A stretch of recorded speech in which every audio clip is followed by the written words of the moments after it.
Good morning, everybody. It is October 12th. I'm Jane Johnson with the Briar Hill Group at Remax Promotion. I'm here on the Victoria Real Estate Show with... Hey, everybody. It's Andrew Plank here with Roy LePage and the Vibe Real Estate Group. It's so good to see you, Jane, and be here again. Yeah. I have a nap now. No. We often work late, so yes. People don't understand that. It's a candle that gets burnt on both ends and the sides as well. So I woke up at 4:50 to go rowing, and we have a heavy fog today. So yeah. Can you see it from your place? Yeah. I woke up and looked out the door or out the window and didn't see it. Just like blanket of fog everywhere. It's kind of beautiful. It's kind of like really surreal. I kind of enjoy it. Ethereal. Ethereal is yeah, for sure. That'd be really strange to be rowing through. Just you can't. You can't. Oh, okay. But I drove downtown because where I am, it's all clear in Machosen. And then as I hit Telecom, it was like, boom. And I was like, oh, okay. So it wasn't a surprise. There's Ginger, the wonder dog. Hello. So we had a great guest last week. That was really a lot of fun, and had some really great guests lately. So, folks, remember to watch for our upcoming shows and watch for what could be coming up, because we've got some other good ones coming. Today we're talking about what landlords can do to increase rent. There's a couple of different options available to them. So, Jane, this was your topic. Do you want to talk a little more about it? Yeah, so during COVID, rentals were frozen, and then the increase, I think, is 2% this year. And so what that means is a lot of landlords actually, and also with interest rates, to hold on to a rental property is a bit challenging right now. So there is an opportunity if you want to do some capital improvements on your property that you can apply, and you have to apply for a rental increase. So we'll go through the details, but first let's do the stats. Yes. All right. Do you want to start us off? Yeah. So today is October 12th, 2023. And in the last week, we had 255 properties go live on the MLS. We had 91 properties from the pool of properties available went pending. So that's obviously a net increase in properties on the market. There was 146 properties out of that pool of properties decreased in price. So again, we're seeing quite a large percentage of price decreases compared to new listings. It's kind of a new stat we've been really noticing lately. Price increases 3, back on markets 2, sold 83. 52 properties expired in the last week. So again, adding to that number that's coming off the market, and 5 properties were withdrawn. If we compare to the week before, this week was 255, last week 241. So slight increase in new listings, slight decrease in properties going pending, 91 this last week, 105 the week before.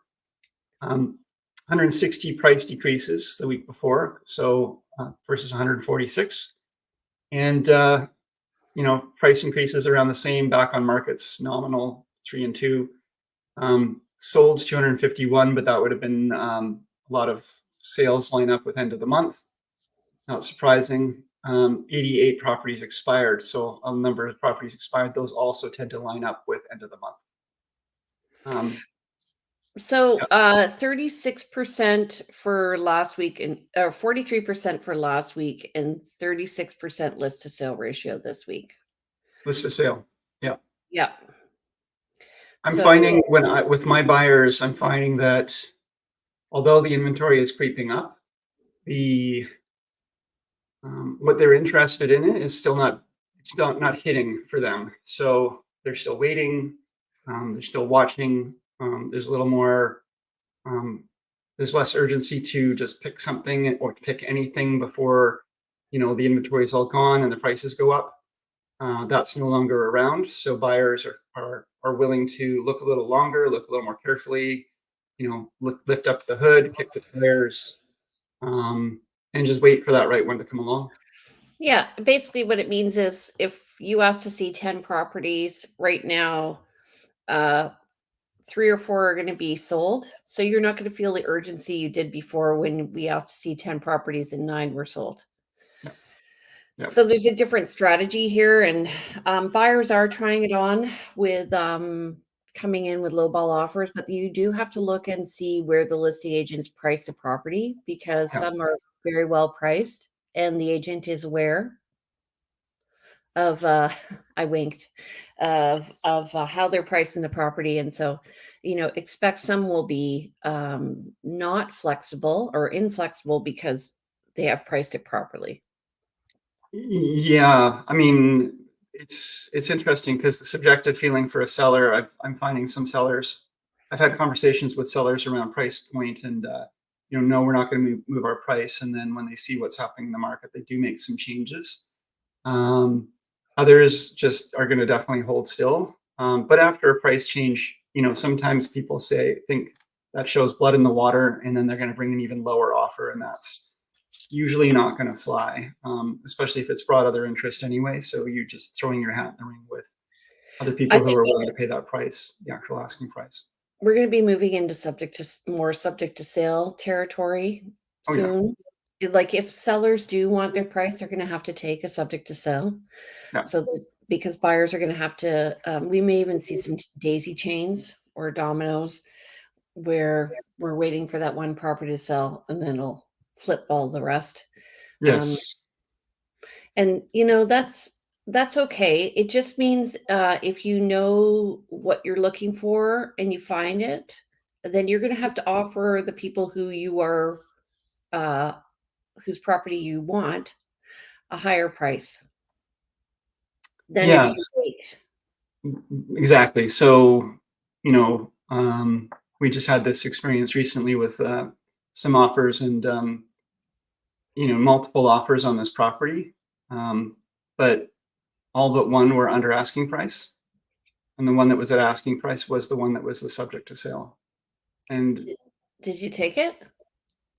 we did, and unfortunately, it fell apart. Oh, Yeah, yeah. So that's the other thing. yeah, the subject to sale uh, was subject to these people selling a property, and then that property did not sell in the time that they'd given, which was really just a week because they had an offer on their place. So it's a little more complex than a standard subject to sale, but Right. they're still in the wings, and they may come back.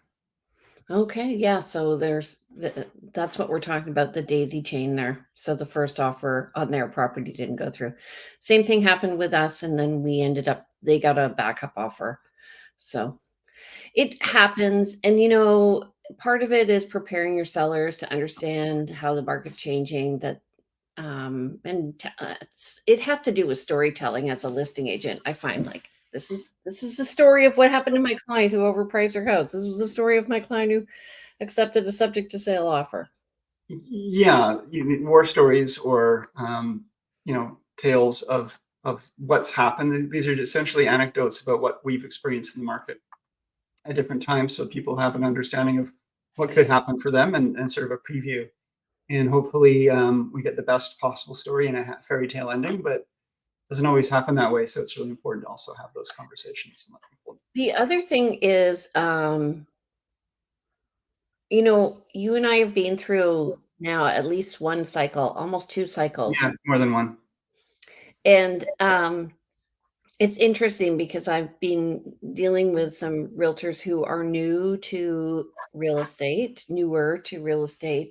and I'm finding they're using tactics that would work in a fast market, like very aggressive, and the negotiation is about like pounding the offer through. Like I feel like it's coming in like this. I think And it's like anybody when you can't change people, and people have to come to um, their own understandings and conclusions around things, and that's just the way it is. And we've already been through these things, so we're kind of adapting more quickly, I think, to what we're seeing in the marketplace. Whereas others, it's the only market they've known was the fast-paced market, so they're still using that one when the only tool you have is a hammer, every problem looks like a nail. Exactly. Yeah, so like you're going to get more with being conciliatory, if that's how you say it, conciliatory, Conciliatory. Stay with and me. with sugar than you are with spice right Yeah, now. yeah, yeah, for sure. Okay, let's compare this week to last week. So net unconditional sales for October 2022 were 480. And we were kind of in a down market. We're at 118 now, one third of the way through the month. So we might not meet that record from I don't think we will. last Yeah, year. And that's compared to 493 for September of 2023. So I have a feeling October is going to follow more of our normal curve. So fast September, slower October. for sure. And then followed by a slower November, and then followed that by a further slower December. Yeah. And so that's where, I've been coaching my buyers now to say, we may not be, there isn't actually an urgency, and we may see more selection in the fall, in the spring. And that being said, when the right property comes along, is the time to buy it, now or then. But for sellers, certainly I'm telling my sellers, you should be listing now as opposed to wait. Because we don't know what the spring will bring. It may be busier, but busier relative to what? Relative to a really slow December. But could we be slower than we are right now? And we don't really know. And values. We had a bit of a run on the market last year when we had a steady interest rate in the spring, and that's what our guest last week was saying. He's expecting things to kind of even out. But anyway, okay, so new listings. No, that's true. New listings were at 336. That's compared to 998 for October of 2022. And last month we had 1,297. So I'm thinking we're going to be lower on the new listings too. Yeah, I mean, we're kind of on 336 at one third of the way into the month, times 3 ends up being pretty much 1,000, a little over 1,000. So we're pretty close if we stay consistent through the month, but we will probably see new listings slowing down as we hit further into October as well. So we may get to 900. What do you think? I think it's possible we'll hit 900, but we'll be less than September, which was 1,257. Oh, for sure. Yeah. And active listings were at 2,679, and that is just 20 lower than last month at 2,699, and we're up year over year by about 500 already. Yep. Go. Okay. So the reason why I was looking this, I kind of fell onto this. Right now, sure it's a question many landlords are probably asking themselves, because especially if you're on a variable rate mortgage and you have tenants that have been paying a consistent amount, as you see your mortgage rates going up month over month with these interest rates, you're probably asking yourself, how do I make this work? Especially if it's an investment property, but even if it's just a suite in your home, you're kind of dependent on that income. Yeah. And yeah, so I was going to say, let's just give it some context. Like, I think right now landlords are kind of perceived as evil. They are probably struggling, and as exactly what you were saying. And so at the fact that the rental market, it is still low. There's a low vacancy rate. However, I am finding it harder to rent. We have a rental up in Shawnigan we're not getting a lot of action on that. So I have to, I'm going to have to lower the rent on that probably. Mm-hmm. But anyway, and then I still have to pay the mortgage on that. So I was kind of looking around trying to figure out like what's going on. There's nothing in here that actually applies to that rental, but there is an opportunity for people if they are looking to increase their. And I mean, I would caution this when we say opportunity. It's not like, there's a lot of restrictions on how this works, and a lot of, it's not just carte blanche. You can't just do some repairs, and then claim capital expenditures. There's a lot of restrictions on how this is, and then there's calculator, and then you have to go through the application process. But it is a road it is an option, and it is a path that's worth exploring. Right. And so, like, for instance, we have a tenant who has in-floor radiant heating, in-floor, heaters, Heated but floor. Yeah, they're not on the wall. They're electric. It's kind of like a blow dryer in the floor, and they're very inefficient. yeah, So, we've been thinking, should we put a little ductless heat pump in there? That would level out the temperature and probably lower the costs as well. yeah. Okay, so anyway, a landlord may apply if they've incurred eligible capital expenditures where the rental unit is located. And so they're eligible if they are a replacement of a major system or major components for the following reasons. One is to maintain the residential property in a state of repair to comply with health, safety, and housing standards, Mhm, or that has failed, is malfunctioning, is inoperative, or at the end of its useful life, mhm, or it achieves a reduction in energy use or greenhouse gas emissions, and that includes an improvement in the security of the property. So I know I remember how I got in touch with this. We were talking about installing heat pumps, and mhm. how if you live in the property, you can get a grant. And then I found this, that if you have a rental, you could get a grant. I see. Okay. Yeah, and that's the other side of this, folks, too, is like there's the ability to increase your rent due to capital expenditures, but there's also grants out there that can be had for especially things that help to reduce environmental, the energy costs. Yeah. So you have to have incurred this expense within the last 18 months, and they're not going to be ongoing recurring costs. And you have to have the work complete before you apply.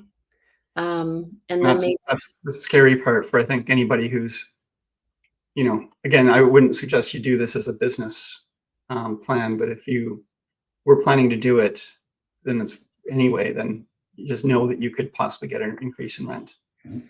right. I wouldn't plan to do this work in order to get an increase in rent. I would ask for an increase in rent after doing this work because you're aware that that's another tool available to you. Yes, well, that's the way it works. So you do have to wait. Yeah, and there's no guarantee. Yeah, exactly. So that's what I'm saying. Don't do it because you think you're going to help. It's going to be a good business plan where it's going to be a return on investment for doing this work. Yeah. So you have to do something together with the electrical system, mechanical, structural, or any system that's integral to the rental property.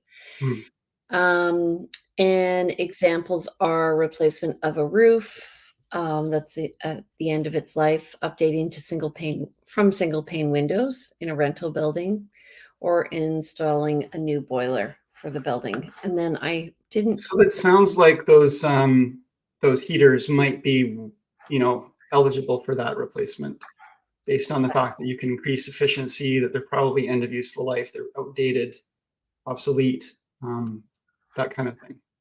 But again, it's an application process. Um, it's a bit obscure as to, in advance as to whether or not you're going to get reimbursed. Yeah, so you have to apply for a notice of hearing package, and then you have a teleconference with that the tenants can actually participate in, and then they set out the eligible rent increase. And the landlord then must provide the notice of rent increase, and that's a 3-month notice now. Mhm.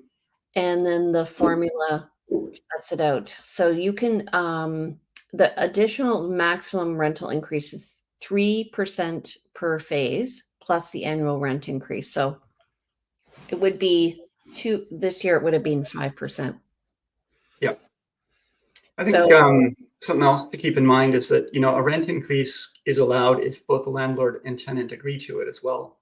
And if there are things in your suite that the tenant has asked for you to do, whether it's like, can you put in a heat pump? Can you paint the walls? Can you whatever it is?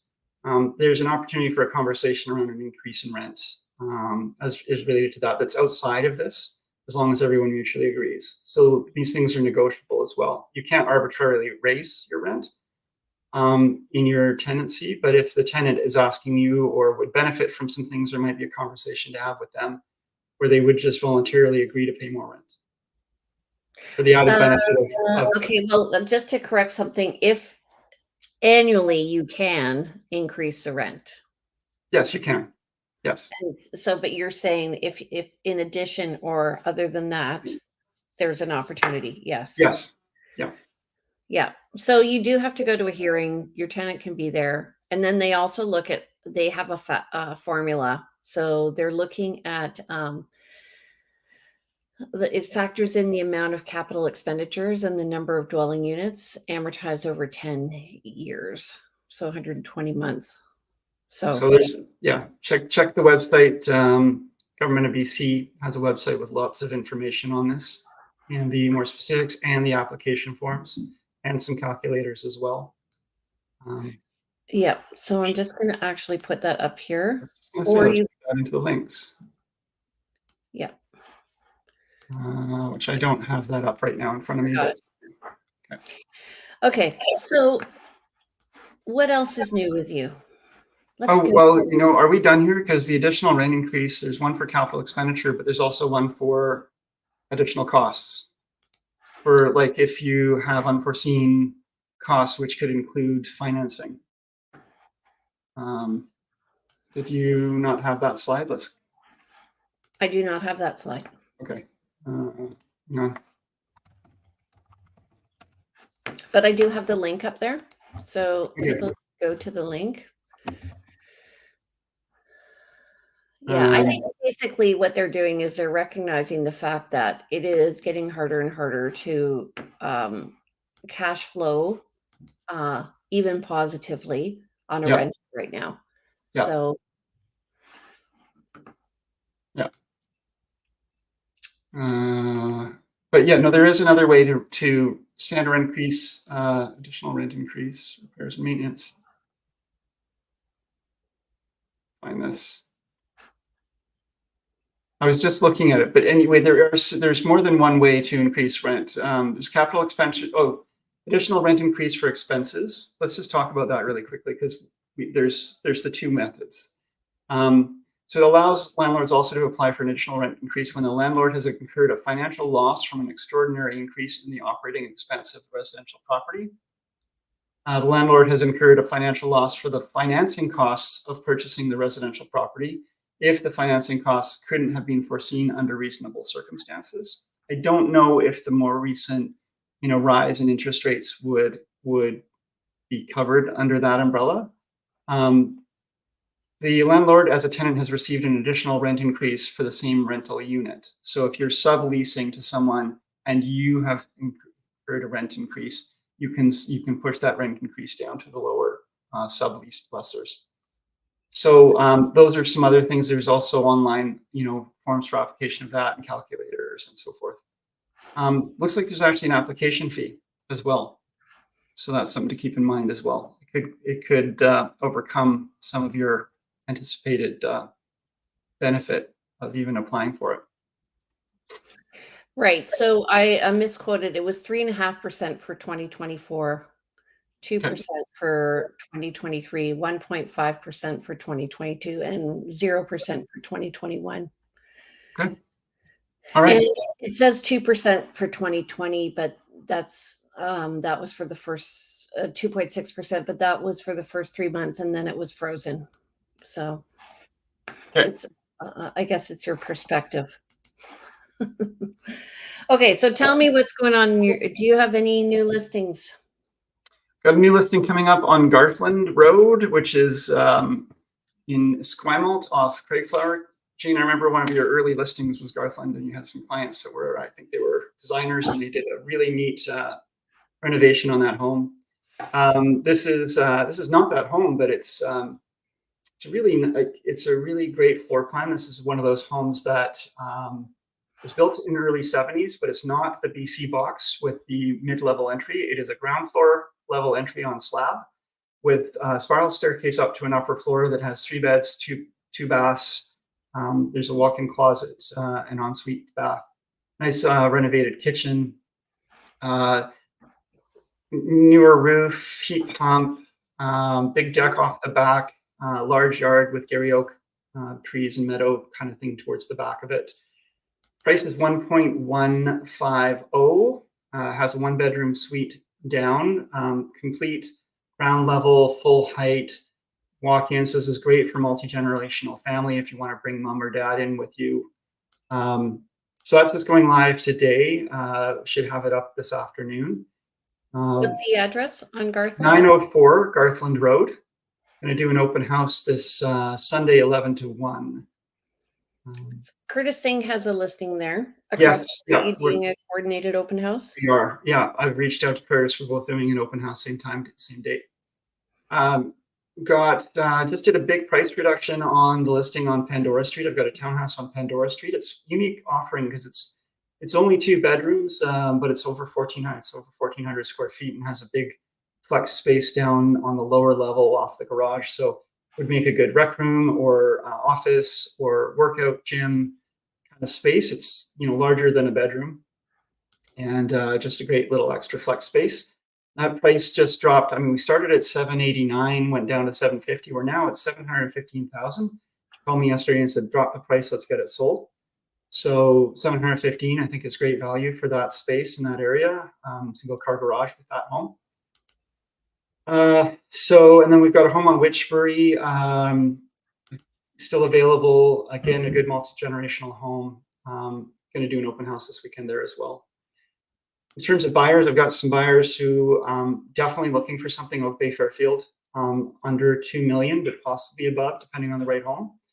That really, I mean, the criteria is not too old, not too new. Reminds me of that Berenstein Bears book, The Old Hat, New Hat. But we're looking for a family home. And so what's really important is there's a good connection to the interior, exterior. There's a really good space for raising children, preferably bedrooms on one level, but not necessarily. And, we're just waiting for the right one to come up. And when it does, we're hoping to, I've actually promised them, it's Thursdays, we tend to see more listings come up. I promised them that today would be the day we would find them a home. So I'm really hoping I can keep that promise. We're going to be watching those hot sheets carefully. Oh, you're such a nice guy.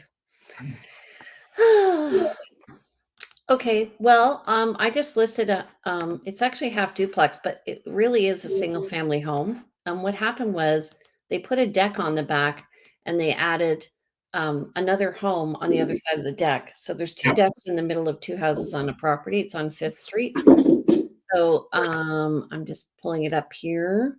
It's 2741 5th Street. It's 1,707 square feet, 4 bedrooms, two kitchens, 2 baths, and it's been on the market 1 day. We are doing an open house this weekend.